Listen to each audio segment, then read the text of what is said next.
Se réveillant aux soins intensifs, l'épouse a entendu la conversation de son mari au téléphone. En apprenant l'existence du testament, elle a fait semblant d'être morte.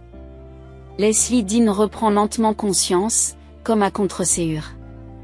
Au début, elle semblait simplement endormie, rêvant d'un rêve merveilleux plein de couleurs vibrantes, comme la palette d'un artiste talentueux. Des cercles jaunes alternaient avec des triangles blancs et des carrés bleus, formant les formes les plus complexes, comme un kaléidoscope magique. Parfois, Leslie avait l'impression de flotter dans les airs, en apesanteur comme une plume, et d'autres fois, c'était tout à fait différent, créant l'illusion d'une lourdeur dans tout le corps. Leslie ne sait pas combien de temps elle a passé dans cet état limite, où tout est si fantomatique et flou qu'il est impossible de savoir si elle est vivante ou non. Incapable d'ouvrir les yeux, Leslie entendit un étrange bip. D'abord lointain et à peine perceptible, il s'amplifie et acquiert une tonalité qui lui rappelle celle d'un vaisseau extraterrestre répondant à une balise numérique.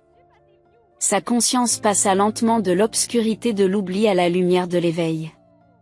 À ce moment-là, Leslie réalisa qu'elle se trouvait probablement dans une chambre d'hôpital, sinon, comment expliquer l'odeur persistante de désinfectants et de médicaments, ainsi que d'autres odeurs similaires? Mais pourquoi ne pouvait-elle pas ouvrir les yeux?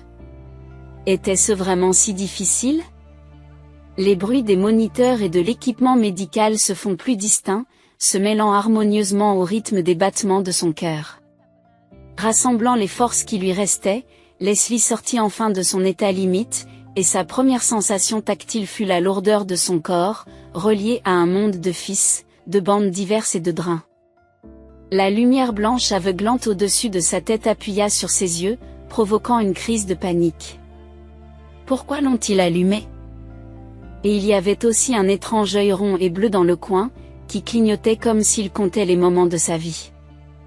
Au début, Leslie n'arrive pas à comprendre ce que c'est. Comment le pourrait-elle, avec sa vision encore floue et incertaine? Peut-être que cet œil n'était que le fruit de son imagination. Ah, qui pourrait le savoir? Le bruit d'une porte qui s'ouvre fait tressaillir Leslie. Pas dans le sens habituel, bien sûr, mais d'une manière invisible à l'œil nu. Juste après que la porte se soit refermée, une voix qu'elle connaissait si bien, qui lui était si chère, accéléra les battements de son cœur. Alors, comment va notre Leslie? Toujours dans le coma? Cela fait presque 2 semaines maintenant. Comme l'orateur et son mari, Leslie s'efforce d'écouter chaque mot. Elle se rendit également compte qu'Alfred Dean n'était pas seul dans la pièce et qu'il parlait probablement à un médecin ou à un membre du personnel médical. Alfred, vous comprenez parfaitement que l'accouchement a été compliqué, des triplés, une césarienne, et que la santé de votre femme n'était pas parfaite. Peu avant l'accouchement, nous avons procédé à un examen approfondi, et les résultats n'étaient pas satisfaisants, même à ce stade, répond le médecin. Le cœur de Leslie bat plus vite. Une césarienne? Bien sûr, elle avait été enceinte. Mon Dieu, comment a-t-elle pu l'oublier? Ah, tous ces médicaments. Mais où étaient les enfants? Que leur est-il arrivé? Elle se posait tellement de questions que son esprit s'embrouillait à nouveau. Et si quelque chose n'allait pas avec ces bébés? Les grossesses multiples représentent une responsabilité et une pression énorme. Leslie n'a pas entendu la fin de la conversation entre son mari et le médecin parce que ses sens l'ont à nouveau abandonnée, l'empêchant même de signaler qu'elle était en vie. La jeune mère ne comprend pas pourquoi son réveil du coma est passé inaperçu. Pourquoi les capteurs ne fonctionnaient-ils pas? Où sont les automatismes et les régulateurs dont on nous vante les mérites? Pendant ce temps, Alfred ne quitte pas la pièce, restant seul avec sa femme. Leslie ne pouvait pas ouvrir complètement les yeux car elle était encore trop faible pour le faire. Alors, tu t'allonges, Leslie? Allez-y, reposez-vous, pas besoin de vous presser, dit Alfred avec une intonation étrange. De quoi parle-t-il? Et pourquoi sur ce ton? Se dit Leslie. Bien sûr, Alfred ne se doutait pas que sa femme était revenue à elle, alors il parla franchement et dit tout ce qu'il pensait. Comme la pause s'éternisait, Leslie essaya de jeter un coup d'œil pour voir ce qui se passait. Mais à ce moment-là, le silence de la chambre d'hôpital fut interrompu par le tri sonore d'un téléphone portable posé dans la poche latérale du pantalon d'Alfred. À travers ses yeux partiellement fermés, Leslie vit que son mari portait une blouse d'hôpital caractéristique et des couvre-chaussures protecteurs. Sous la blouse, une chemise jaune ressort, contrastant avec le blanc immaculé des murs de la chambre. La couleur vive remonte un peu le moral de Leslie, lui rappelant le citron mûr qu'elle avait fait pousser dans un pot sur le rebord de la fenêtre avant l'accouchement. Cependant, Leslie n'aime pas la sonnerie qui retentit sur les haut-parleurs du téléphone. Elle n'eut pas le temps de bien l'évaluer car Alfred prit immédiatement l'appel. « Allô, Samantha ? C'est bien toi ? Oui, je suis content de t'entendre. Et je t'aime. Où ça ? À l'hôpital. Ou d'autres ? Oui, aux soins intensifs. Qu'y a-t-il à faire ici, allongée comme un légume, sans savoir quand elle sortira du coma ? C'est tout à mon avantage, vous comprenez. Les enfants ? Et eux ? Ils iront à l'orphelinat. C'est là qu'ils doivent être. Le cœur de Leslie a failli bondir hors de sa poitrine sous l'effet de l'indignation. Mon Dieu, de quoi parle-t-il ? Est-ce un rêve, une autre vision ? Pendant ce temps, son mari continue de roucouler avec la mystérieuse jeune fille, dont le nom ne dit rien à Leslie. Samantha, ne précipite pas les choses, d'accord ? Le testament est fait, maintenant on va chercher un notaire, un expert en écriture. De toute façon, nous devrons partager l'héritage. Sinon, tu sais, on n'arrive à rien sans mettre de l'huile dans les rouages. J'imiterai la signature et nous irons chercher notre argent. Et Leslie pourra continuer à explorer les mondes parallèles. Nous n'éteindrons pas les machines tout de suite.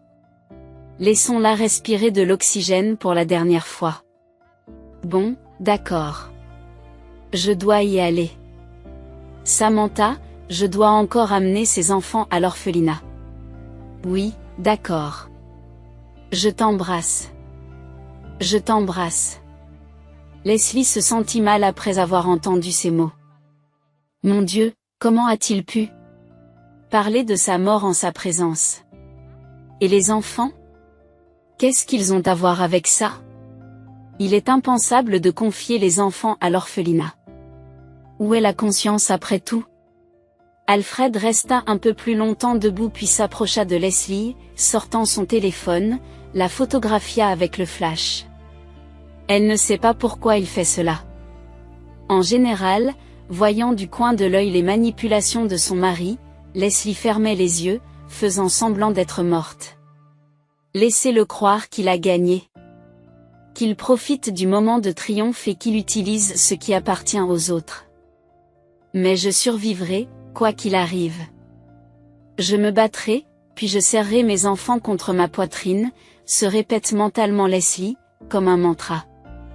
Elle pouvait presque sentir le regard intense de son mari, qui se tenait toujours à bout de bras, savourant le spectacle. Un sourire narquois se figea sur les lèvres d'Alfred, ce qui en disait long. Enfin, ayant satisfait sa curiosité, il quitta la pièce en traînant les pieds comme un vieillard. Sous l'effet de la tension monstrueuse du choc qu'elle a subi, la sueur a perlé sur le front de Leslie, et elle a terriblement soif. Comme seule une personne échouée dans un vaste désert peut l'être.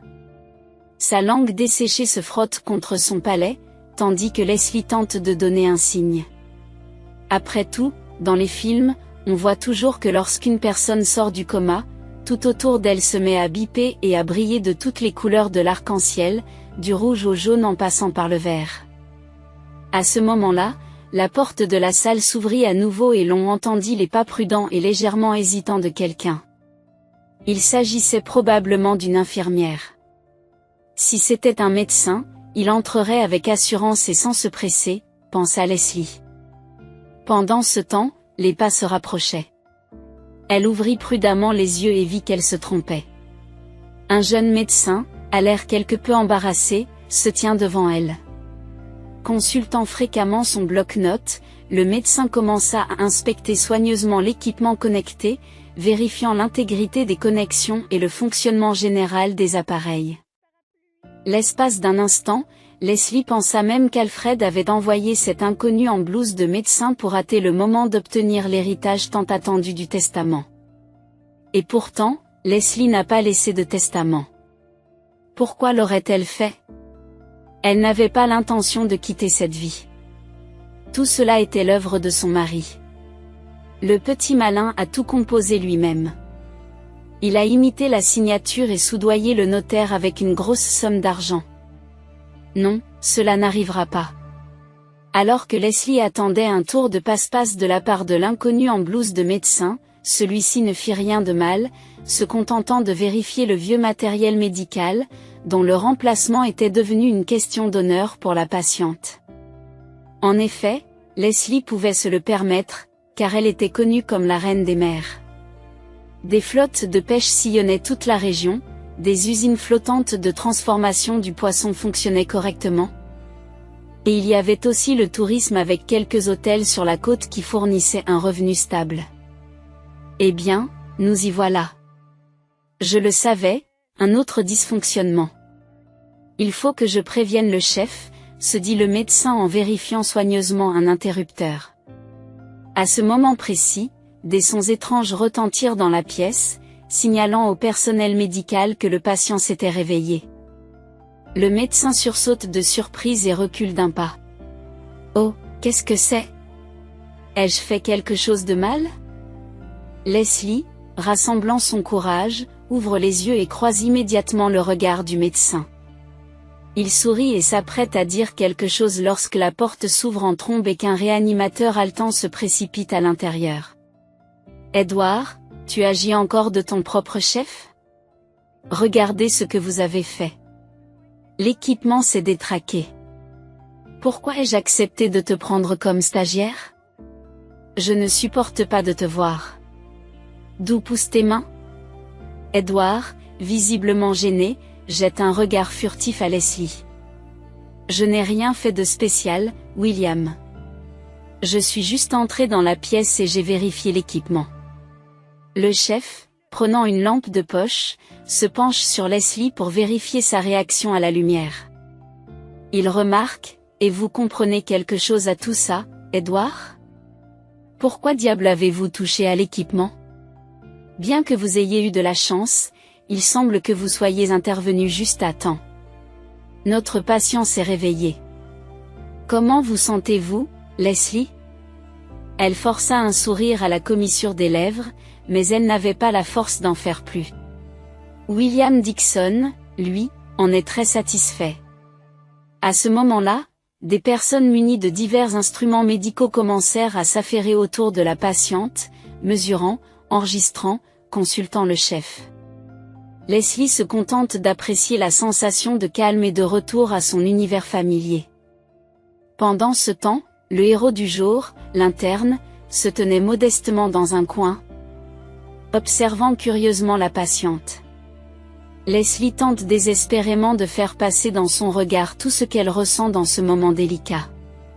Car si Edward n'avait pas remarqué un dysfonctionnement dans l'un des capteurs, le réveil de Leslie aurait pu rester longtemps inaperçu. Il s'avéra plus tard que le futur réanimateur s'appelait Edward Murphy. À en juger par la façon dont le chef le traitait, c'était un paria dans le service. Leslie savait ce que c'était, ayant vécu quelque chose de similaire à l'école. Elle ne voulait pas s'en souvenir maintenant. De l'eau, s'il vous plaît, donnez-moi de l'eau, grogna Leslie, tout en ressentant une douleur lancinante dans le bas-ventre. Il s'agissait probablement d'une réaction du corps au point de suture après une césarienne. De l'eau? Tout de suite, Leslie, l'infirmière va vous en apporter, mais vous ne pouvez pas encore en boire beaucoup. Seulement du coton imbibé d'eau, se reprend William. Leslie acquiesce, puis pose la question la plus troublante. Docteur, dites-moi, comment vont mes enfants? Ils vont bien, n'est-ce pas? Le chef sourit en guise de réponse.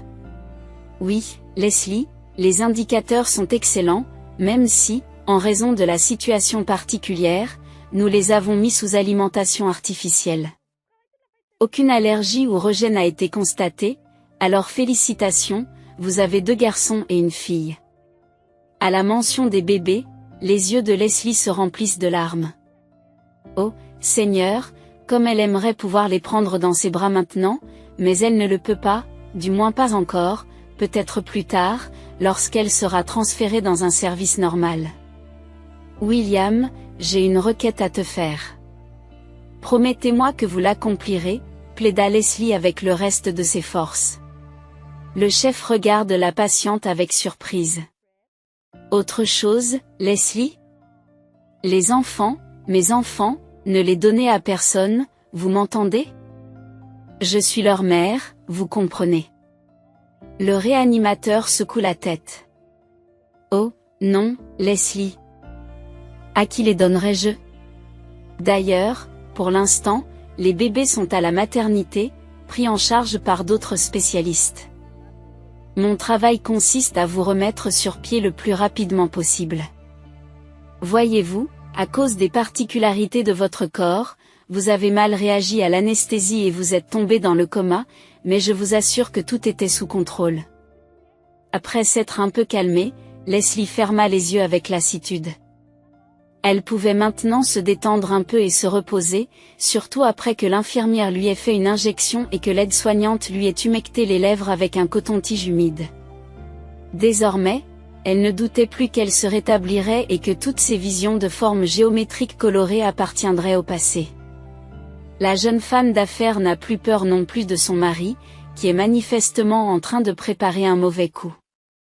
C'est bon, on va s'en occuper, il faut juste que je me ressaisisse, se dit Leslie en s'endormant. Peu à peu, sa chambre se vide à nouveau. Les infirmières s'acquittèrent de leurs tâches habituelles et les aides-soignants commencèrent à nettoyer. Edward quitta la chambre parmi les derniers. Il avait très envie de rester un peu plus longtemps pour surveiller l'état de la patiente, pour parler avec elle comme un vrai médecin. Et puis, il aimait bien Leslie, pas d'une façon folle, mais quand même. Mais quelles sont ses chances? Elle était mariée, avait 3 enfants et était pratiquement mère de famille. Et lui, qui était-il? Un stagiaire qui n'abandonne jamais? Écoutez, William est très strict avec lui dans le service, il le pousse jusqu'à l'épuisement. Apportez ceci, allez chercher cela, mais après tout, c'était un futur médecin, ce n'était pas bien de traiter un collègue de cette façon. Pourtant, Edward ne s'est jamais énervé. Il a compris que la vie n'est pas aussi simple qu'on le voudrait, et que pour arriver à quelque chose, il faut faire un maximum d'efforts. Profitant d'un moment de temps libre, le stagiaire décide de sortir dans la cour pour prendre l'air. Il fait beau et les doux rayons du soleil touchent son visage, révélant un réseau de taches de rousseur à peine perceptibles. L'humeur d'Edward s'est nettement améliorée, notamment parce qu'il a corrigé un dysfonctionnement de l'équipement, ce qui lui a permis de constater que Leslie avait repris conscience.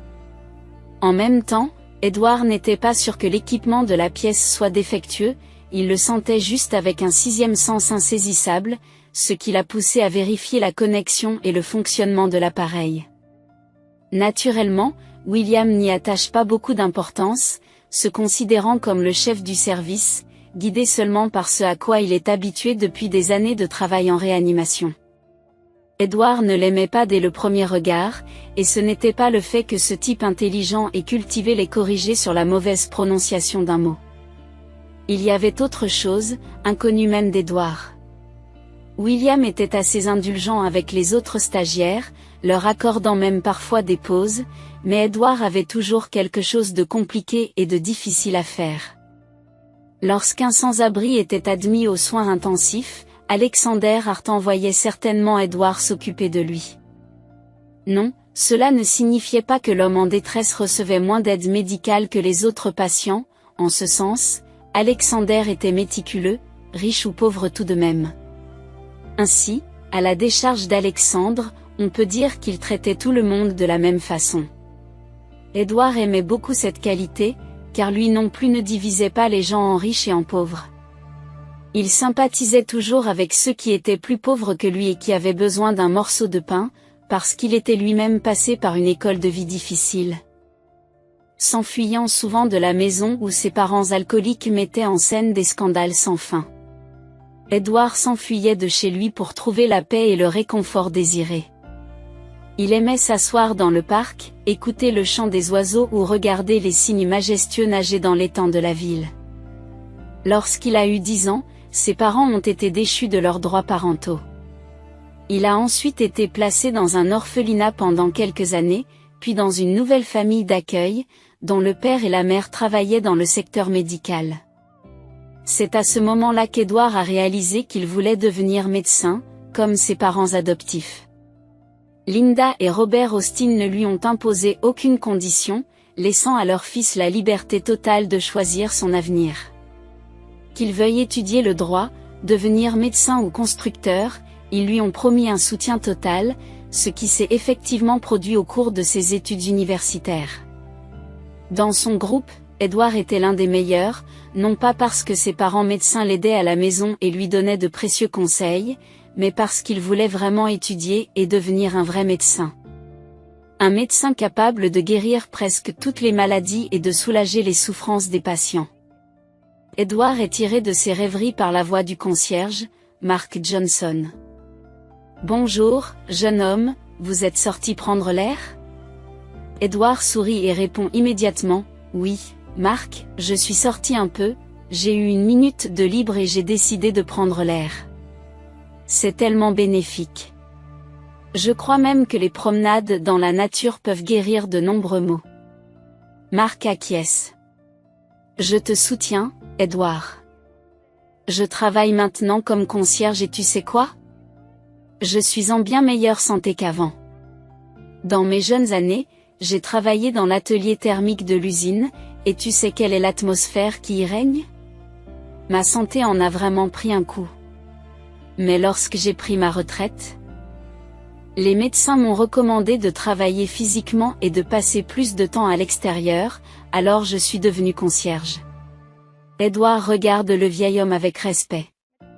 Il avait apprécié Mark dès leur première rencontre en raison de sa sagesse, de son calme et de sa capacité à donner une réponse sensée à toute question. Sentant l'humeur du jeune homme, Mark demanda tranquillement, « Alors, William vous donne-t-il du fil à retordre ?» Le stagiaire fronce les sourcils et regarde autour de lui avec circonspection. « Vous voulez dire William Dixon ?» Le concierge sourit. « Oui, lui. Je me souviens que William était exactement comme vous l'êtes maintenant. Il était aussi naïf et confiant, mais il a changé au fil des ans, il a pris du recul, de la dignité, et il a appris à parler correctement. Vous n'avez pas tout à fait raison. Je le corrige encore parfois, remarque Édouard avec un sourire, espérant sincèrement que le chef de service n'écoute pas. Mark réfléchit un instant, puis demanda, « Écoute, Édouard, que penses-tu des animaux en général ? Positivement, ou préférez-vous les éviter ?» Le jeune homme haussa les sourcils de surprise. « Positivement, bien sûr. Que voulez-vous dire par là ? Pour l'instant, je n'ai pas d'appartement. Je loue un appartement pour ne pas déranger mes parents, alors je ne peux pas encore avoir d'animal de compagnie. Mais je le ferais si je le pouvais. Pourquoi cette question ? » Mark sourit. « L'autre jour, j'ai trouvé un chiot, tout petit, assis sous un buisson. Sa mère a été renversée par une voiture.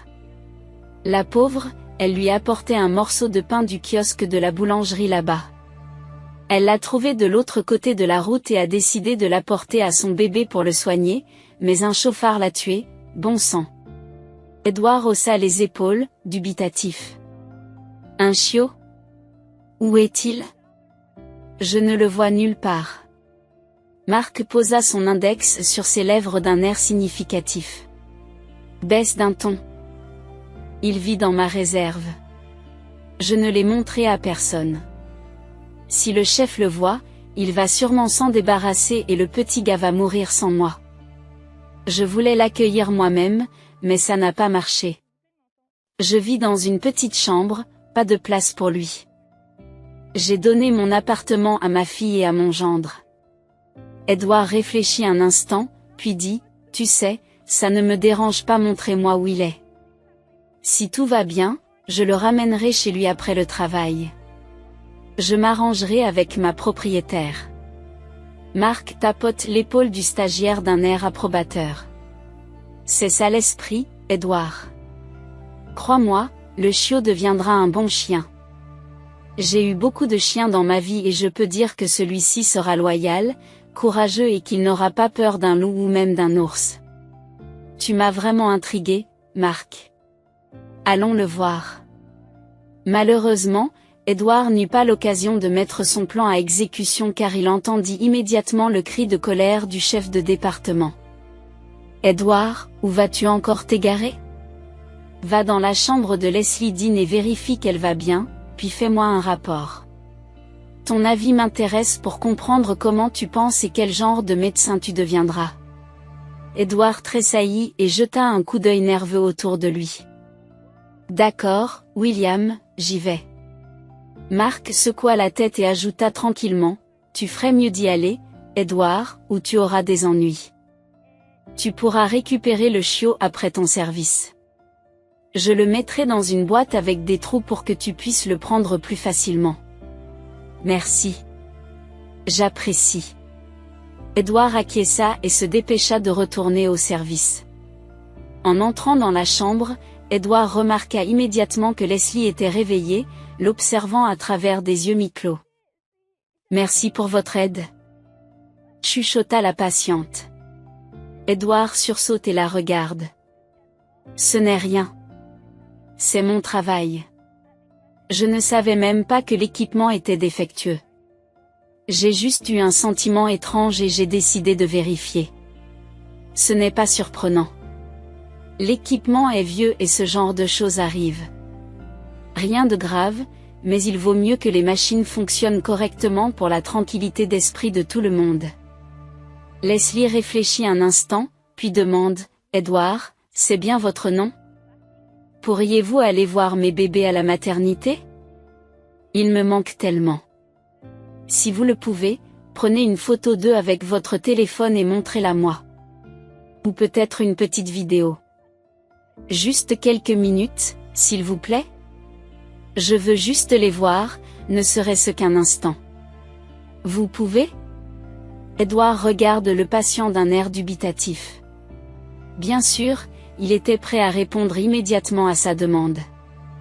Mais comment pourrait-il le faire alors que le chef de service surveille ses moindres faits et gestes? Le jeune interne se sentait sincèrement concerné. D'un autre côté, il ne pouvait pas lui refuser. D'accord, j'y vais. Mais un peu plus tard, d'accord? Lorsque le chef de service ferma son bureau et s'attela à la paperasse, Leslie acquiesça et lança un regard chaleureux à Edouard. Le jeune interne s'assura de son état de santé, surveilla ses signes vitaux, puis nota brièvement le tout dans son carnet de travail. Depuis quelque temps, il prenait des notes pour faire les remarques nécessaires et se souvenir de ce qui était le plus important. Tout le monde sait qu'à l'université, on ne reçoit que des connaissances théoriques, alors que l'expérience pratique ne s'acquiert que dans des conditions de travail réelles. Malheureusement, Edouard ignorait la raison principale du ressentiment de William à son égard, qui n'était pas fortuite et impliquait principalement ses parents, avec lesquels William avait autrefois étudié. Il y a plus de 25 ans, Robert, le père adoptif d'Edouard, avait enlevé la fiancée de William, devenue par la suite la femme de Robert. William, futur réanimateur, n'avait pas oublié ce grief et attendait patiemment l'occasion de se défouler sur quelqu'un de la famille Vetroff. L'occasion s'est enfin présentée. William savait qu'Edouard n'était pas le fils biologique de Robert, mais il savourait toute occasion de s'en prendre à Edouard et de lui passer un savon en tant que médecin. Au fond de lui, William comprenait qu'Edouard était bien le meilleur interne qu'il ait jamais eu à former, mais il ne pouvait pas l'avouer à son subordonné. D'une part, Il ne voulait pas se mettre dans l'embarras en reconnaissant qu'Edward avait immédiatement remarqué le dysfonctionnement de l'équipement dans la chambre de Leslie, contrairement à lui.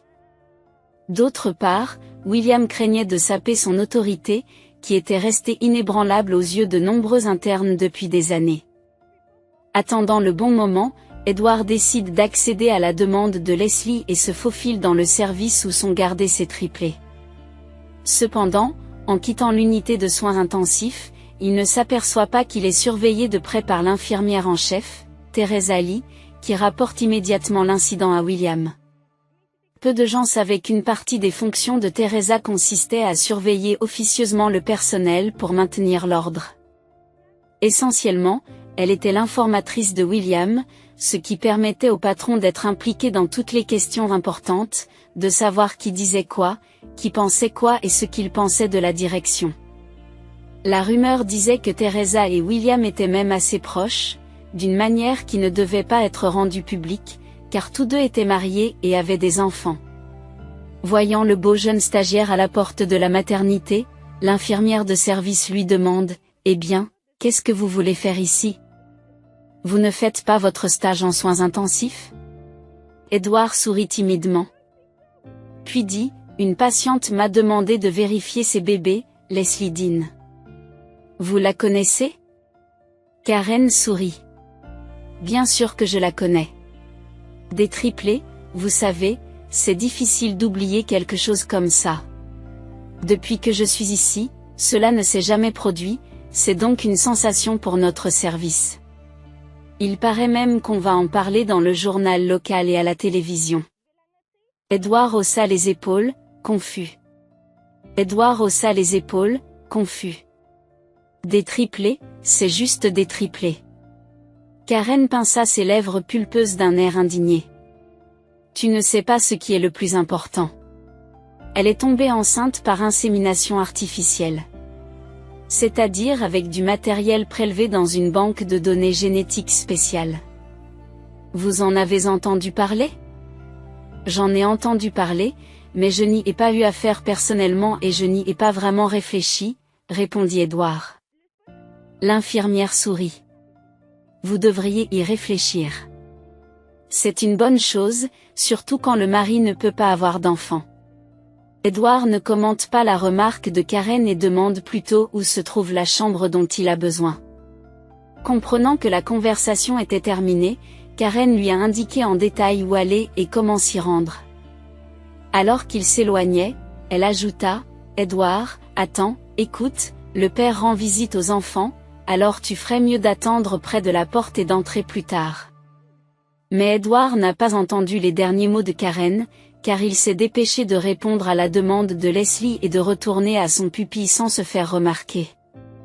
Si William s'apercevait à nouveau de son absence, il ne pourrait éviter le scandale. Edward sait également qu'il n'est pas judicieux de discuter avec le chef de service. Après tout, c'est William qui sera responsable de son futur placement et Edward rêve de travailler dans le premier hôpital de la ville. Il était certain de pouvoir relever tous les défis. Mais il n'avait aucune envie d'être envoyé dans une région provinciale. S'approchant de la porte, Edward s'apprête à entrer lorsqu'il entend une conversation animée. L'une des voix était celle d'Alfred et l'autre était probablement celle du chef du service d'obstétrique. Alfred parle fort et avec force, ce qui est caractéristique des gens riches. « Écoutez-moi, Michael. Ma femme, Leslie, est aux soins intensifs, toujours dans le coma, et nous ne savons pas si elle en sortira. Toute cette histoire de grossesse était vouée à l'échec depuis le début. J'ai toujours été contre. » Le chef de service est surpris. « Comment ça, vous étiez contre ? Vous ne saviez pas que votre femme avait l'intention de tomber enceinte en utilisant du matériel génétique mis en banque ? » Réalisant qu'il en avait trop dit, Alfred se mordit la langue. « Bien sûr que je le savais. Je n'aimais pas ça, c'est tout. Les médecins nous avaient prévenu que la santé de Leslie n'était pas très bonne, que sa coagulation sanguine était mauvaise, mais elle a décidé d'aller jusqu'au bout. Et puis des triplés, une césarienne, une anesthésie, vous comprenez les risques encourus. Michael Bennett regarde Alfred avec attention. Qu'est-ce que vous proposez? D'abandonner les enfants? De les laisser dans une crèche? Pourquoi avoir commencé? Alfred sourit ingénument. Les circonstances étaient différentes à l'époque, mais maintenant tout a changé. Si ma femme ne sort pas du coma, je serai pratiquement veuf, voyez-vous? Pourquoi voudrais-je porter ce fardeau? En outre, je ne sais vraiment pas quoi faire des enfants. Qu'ils restent à la crèche pour l'instant, et quand Leslie sera rétablie, nous les reprendrons. Edward faillit frapper le mur de frustration, marmonnant sous son souffle. Mon Dieu, comment est-ce possible? Ce sont des bébés. Et s'ils ne sont pas biologiquement les siens? Il en est quand même pleinement responsable. Heureusement. Le chef de service n'est pas prêt à baisser les bras aussi facilement. Non, jeune homme, je ne pense pas que vous trouverez un allié en moi. Nous aidons les personnes en grande difficulté financière pour des raisons similaires, les personnes marginalisées ou celles qui n'ont pas de domicile fixe. Mais vous êtes un homme riche. Pourquoi faites-vous cela? Vous avez sûrement l'argent nécessaire pour élever des triplés. Sentant la résistance, Alfred persiste. Vous surestimez peut-être mes capacités, Michael. Si vous l'avez oublié, tous les biens sont au nom de ma femme, et elle est dans le coma. Je veux donc placer les enfants à la crèche. Je suis sûr qu'ils seront mieux là-bas, avec des professionnels. Et je promets de soutenir votre service et la crèche. Si vous le souhaitez, je ferai en sorte que les fonds nécessaires soient transférés sur votre compte dès maintenant. Je ne les abandonne pas complètement. Ce sera comme engager une nounou spécialisée, mais au lieu d'une nounou, il y en aura plusieurs, et les enfants seront dans un établissement spécial sous une surveillance fiable. Pendant ce temps, je pourrai me concentrer sur mes affaires et m'occuper de ma femme malade sans entrave. Le chef de service réfléchit un instant. Pendant ce temps, Edward, bouillant de colère, ne peut se contenir et fait irruption dans la pièce. Excusez-moi, commence-t-il, mais j'ai malencontreusement surpris une partie de votre conversation. Croyez-moi, vous ne connaissez pas toute la vérité. Le fait est que Leslie a déjà repris conscience et qu'il semble qu'elle va s'en sortir. C'est donc elle seule, en tant que mère, qui peut décider de confier les enfants à l'orphelinat ou non. Alfred s'indigne. Et vous, qui êtes-vous? Un médecin ou un aide-soignant, un épouvantail? Qui vous a donné le droit de faire irruption ici? Edward lutta pour contrôler ses émotions, puis sourit. Moi. Je suis un interne qui veut aider les gens. Et je suis sûr que Leslie prendra la bonne décision, contrairement à vous. Michael agita les mains en signe de protestation. Michael agite les mains en signe de protestation. C'est un service pour les nouveau-nés, pas un endroit pour les chamailleries. Portez vos disputes à l'extérieur. Je ne déposerai aucun papier et je vous conseille de ne pas le faire non plus. Si vous persistez, je serai obligé d'appeler la police pour déterminer si vous pouvez vous occuper des enfants ou non. Alfred lance un regard haineux à Edward, puis sort de la pièce en claquant bruyamment la porte. Le chef de service regarda le jeune stagiaire avec une expression amicale, car il connaissait bien ses parents et n'était pas rancunier. Vous avez besoin de quelque chose, Edward? Le jeune homme hésite un instant, puis explique la demande de Leslie, bredouillant chaque mot. À la fin, le chef de service affiche un large sourire. Comme je l'ai dit, une mère normale n'abandonnerait jamais ses enfants. Qu'elle soit pauvre ou riche n'a pas d'importance. Et vous, Edward, allez-y, prenez des photos, et même des vidéos, si vous voulez. Je ne suis pas contre. Le fait qu'elle soit sortie du coma est un bon signe. Le destin lui-même nous dit de garder les enfants avec leur mère. Elle ira mieux, et nous amènerons les bébés dans son service car elle ne peut toujours pas se lever. Edward soupire de soulagement et se met au travail. Le chef de service, après une brève pause, quitta la pièce avec tact pour laisser le jeune homme répondre à la demande de la mère. En voyant le trio de bébés aux joues roses, Edward sourit et se rendit compte qu'il n'avait peut-être pas choisi le bon domaine médical. Peut-être aurait-il dû devenir obstétricien, il n'avait pas réalisé à quel point il aimait les bébés et tout ce qui s'y rapporte. Après avoir pris quelques photos et une courte vidéo, Edward se dépêche de rentrer.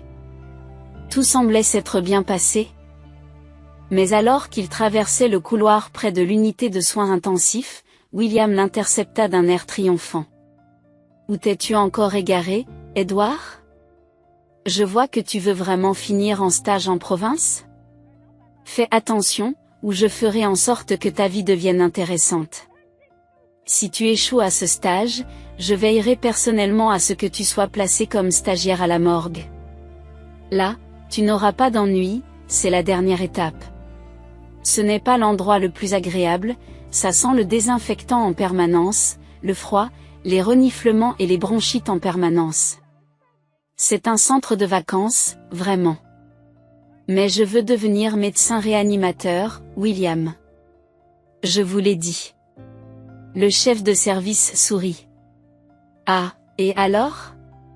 Bon, d'abord, je te fais un blâme pour ne pas être à ta place pendant les heures de travail. Maintenant, dépêchez-vous d'aller au service, de parcourir les salles et de voir ce qui s'y passe. Note constamment tous les changements dans l'état des patients, sinon tu n'apprendras jamais rien. Edward acquiesce docilement et s'en va. L'humeur s'est nettement dégradée. La conversation avec William était responsable de tout, mais Leslie aimait beaucoup les photos des bébés. Les larmes aux yeux, elle sourit au jeune stagiaire, prête à le vénérer pour ses services. Oh, pas besoin de me remercier, je l'ai fait par pure bonté d'âme. Vous avez demandé, et je l'ai fait. Bien que votre mari soit venu dans le service, il semblait étrange, il voulait envoyer les enfants dans une crèche, mais le chef de service s'y est opposé, il a défendu les bébés. Michael est un homme bon, dit Edward. Leslie regarde Edward avec crainte. Comment Alford a-t-il pu vouloir envoyer les enfants dans une crèche ? Je t'ai demandé de ne rien faire sans moi, dit-elle. Edward acquiesça. Oui, je sais, tu l'as dit. Il a décidé d'agir seul, apparemment. Il ne sait pas encore que tu es sorti du coma.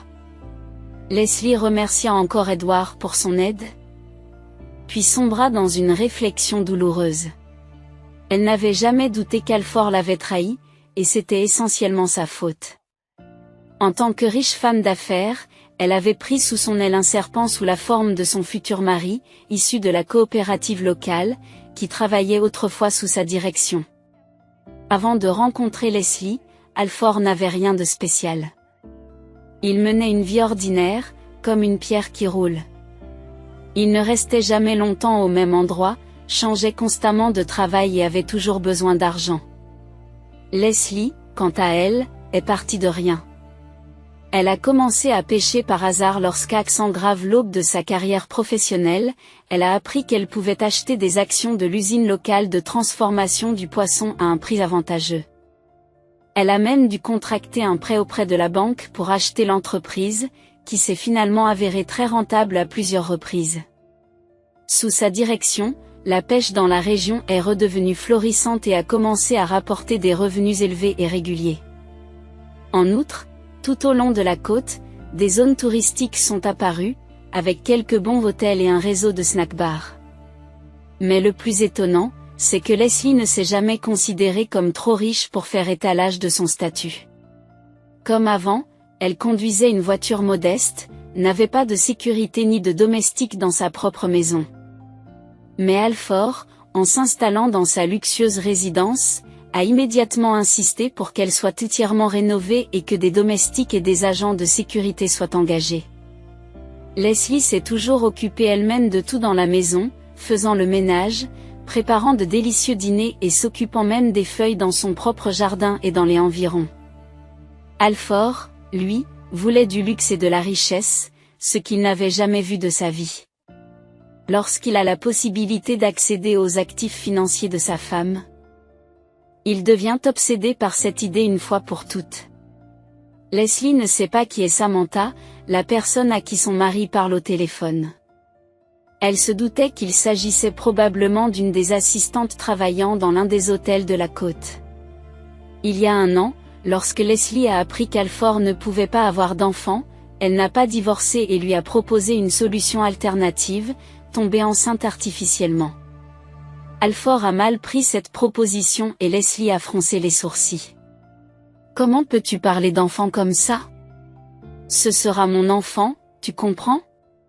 Celui que je porterai de la conception à la naissance. » Alford se contenta de se moquer avec scepticisme, mais Leslie n'y prêta pas attention. Elle ne se rendait même pas compte qu'elle avait déjà fait une très grosse erreur dans sa vie en acceptant ce mariage. Car à l'époque, Alford était complètement différent, il disait qu'il aimait les enfants et qu'il rêvait d'avoir un garçon et une fille dans leur famille. Mais aujourd'hui, rongé par la richesse et le luxe, il ne pense qu'à son propre enrichissement et à rien d'autre. Leslie considère cette extravagance, connaissant la valeur de l'argent et la difficulté de le gagner. Ceux qui la connaissaient personnellement comprenaient ce qu'une femme seule devait traverser avant d'atteindre l'indépendance financière. Malheureusement, ce n'est qu'aujourd'hui que Leslie doit faire face aux conséquences de son choix irréfléchi. Alford a trahi sa femme et prévu de falsifier son testament, pensant qu'elle ne sortirait jamais du coma. Non, Alford, tu as fait un mauvais calcul. Nous nous battrons, mes enfants et moi, notez-le bien, se dit Leslie en serrant les dents. À ce moment précis, sous le coup de la colère, le mari sort précipitamment du bâtiment de l'hôpital et se dirige vers sa voiture, où Samantha l'attend patiemment. Ironie du sort ? Leslie ne s'est pas trompée et a deviné avec justesse son appartenance professionnelle. Samantha travaillait en effet comme femme de chambre dans l'un des hôtels, et elle enviait son employeur avec une haine amère. Voyant son amant excité, elle lui demanda immédiatement, « Alors, il y a quelque chose à fêter ? Tout s'est bien passé ?» Alford secoua négativement la tête. « Non, c'est bien pire. » Elle s'est réveillée. « Je ne suis pas retournée la voir la deuxième fois. J'en avais assez de ce que je voyais. Elle respire à peine, elle est toute pâle. Je pensais qu'il lui restait un jour, peut-être deux. Je me suis précipitée chez le notaire pour faire la laine correctement, pour que tout nous revienne. Et puis, tu vois comment tout a basculé ? Qu'est-ce qui a basculé ? Tout s'est effondré ? S'indigna la blonde teintée. À contre-séhur, Alford poursuivit, eh bien, oui, je voulais confier les enfants à la crèche aujourd'hui, mais le chef de service a pété les plombs, a fait un tel scandale que j'ai eu du mal à m'en sortir avec les pieds intacts. Samantha regarde son amant avec inquiétude. Eh bien, je te l'ai dit, tu aurais dû te débarrasser de ces parasites tout de suite. Tu aurais pu refuser le jour de la livraison, écrire un avis de non-responsabilité dans les premières heures, et c'est tout. Mais qui aurait pu croire que Leslie reviendrait si vite à la raison ? L'infirmière en chef m'a donné des informations. Elle m'a dit qu'avec les particularités de son corps, elle pourrait rester dans le coma pendant 1 an, et dans 1 an, il nous resterait des miettes de son héritage. Après avoir discuté un peu plus longuement, le couple s'est laissé aller à un baiser passionné, sans savoir qu'à ce moment précis, Mark Johnson les observait attentivement. Secouant la tête d'un air désapprobateur, le concierge prend le balai dans ses mains et se dirige vers l'autre côté de la cour. La journée de travail d'Edward s'éternise comme si elle était en caoutchouc. Son humeur reste maussade, entachée par l'incident de la maternité et la réprimande de William qui s'en est suivie.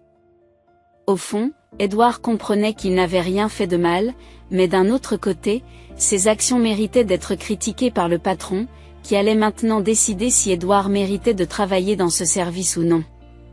De plus, le jeune stagiaire craint le jugement de ses parents. Bien qu'ils ne soient pas ses parents biologiques, il les a longtemps considérés comme les personnes les plus proches au monde. Et si son père disait que son fils adoptif n'était pas digne de la confiance qu'on lui accordait ?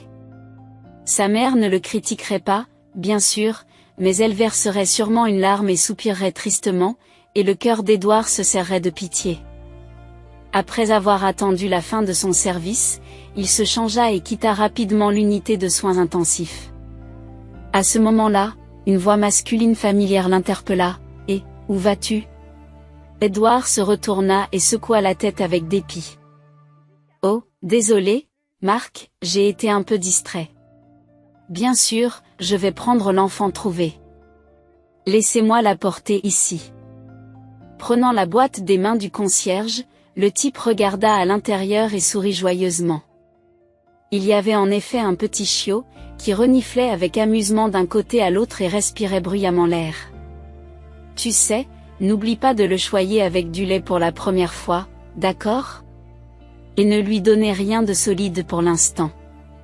Si tu veux acheter quelque chose, il y a des conserves spéciales pour chiots au magasin. C'est un peu plus cher, mais je pense qu'il ne mangera pas trop de toute façon. Et si vous ne savez pas quelque chose, il vaut mieux demander, d'accord, demande Marc en souriant. Bien sûr, je ferai tout, ne t'inquiète pas. Je sais comment traiter les gens, alors je me débrouillerai avec le chiot, répondit Edward avec enthousiasme. Marc poussa un soupir de soulagement et ajouta, tandis qu'Edward s'éloignait, si Dieu le veut.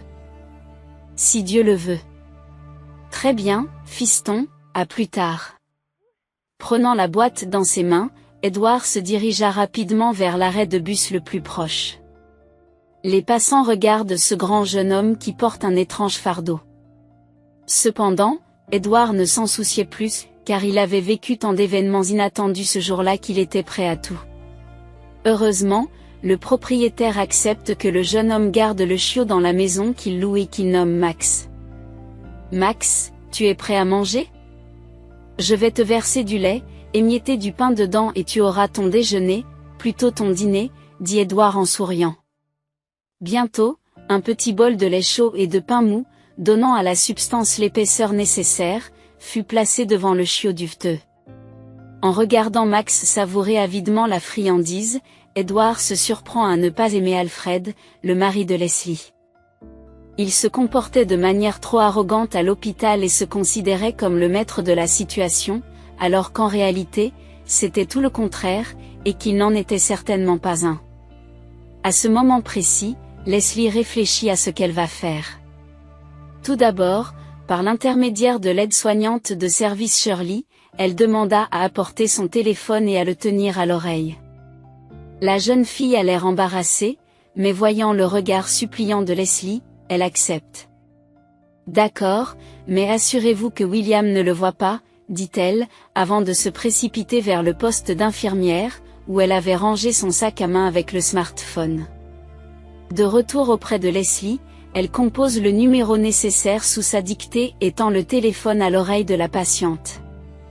Peu de temps après, la femme d'affaires a appelé son notaire de famille, qu'elle connaît depuis de nombreuses années. Les instructions étaient claires. En cas de décès, tous les avoirs devaient être déposés sur un compte bancaire spécifique, dont seuls quelques privilégiés connaîtraient les détails. Et elle excluait totalement toute possibilité de modification ou d'ajustement. Elle ne l'a pas fait par hasard, mais pour se protéger des actions ultérieures d'Alfred. Alan Smith l'écouta avec le calme qui le caractérisait, puis lui dit, « Je m'occupe de tout. Vous n'avez pas à vous inquiéter, Leslie. Et les manigances de votre mari ne mèneront à rien de bon, croyez-moi. » Leslie le remercie et met fin à l'appel. Puis elle jeta un regard mystérieux à Shirley et lui demanda, « Écoute, Shirley, c'est quoi cette petite boîte bleue qui brille dans le coin ? » Tu vois ?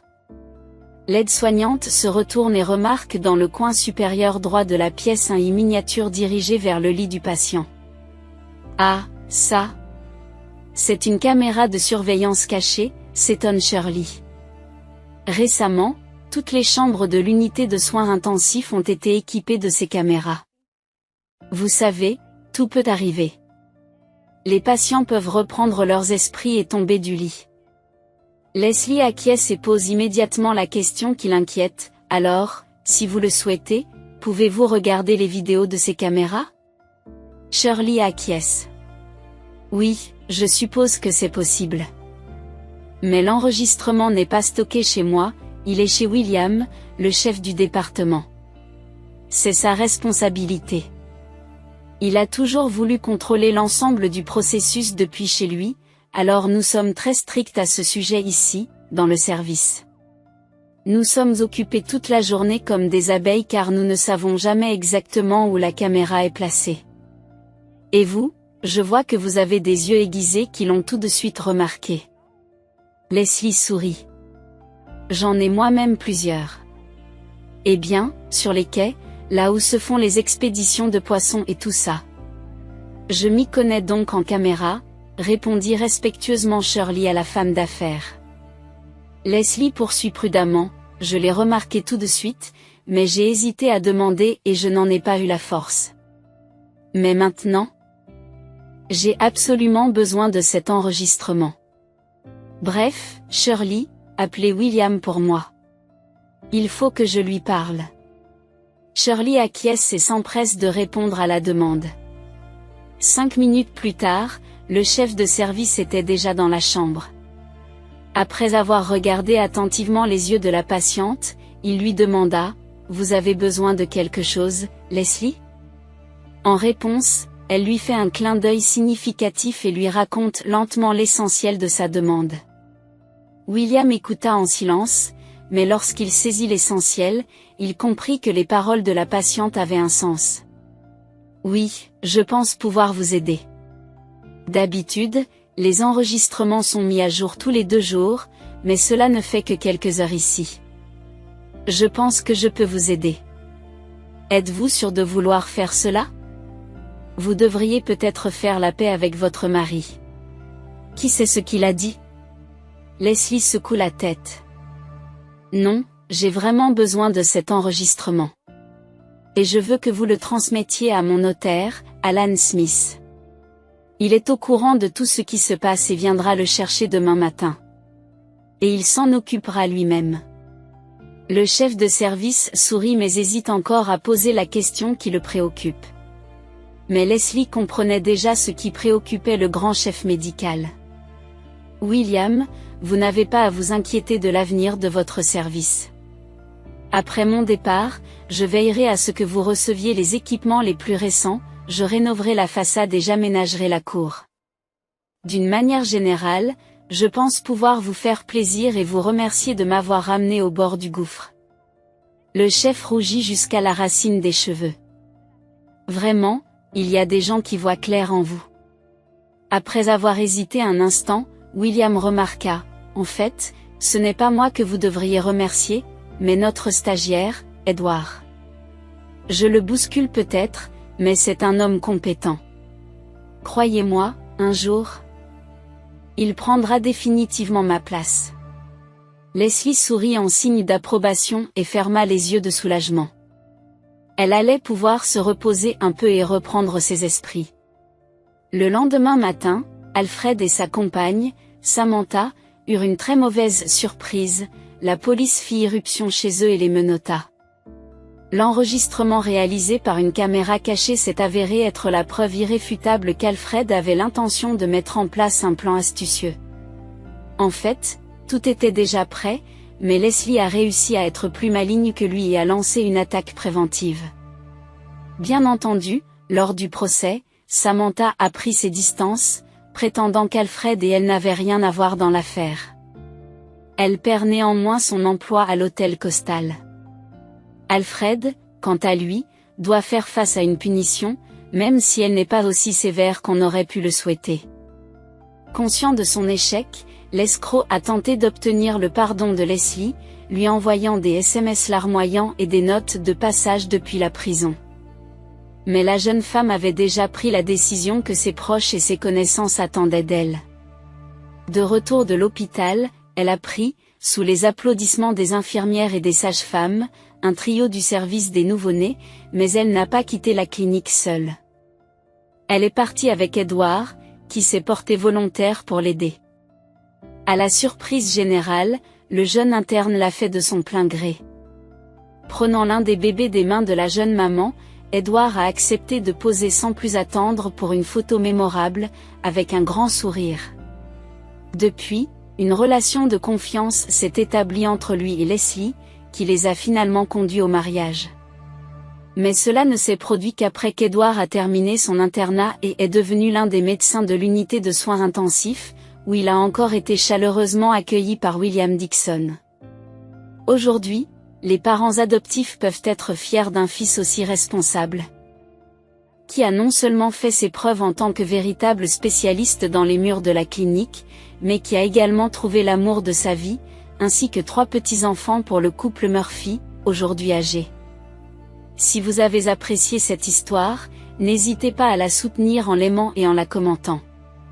Tous nos vœux vous accompagnent.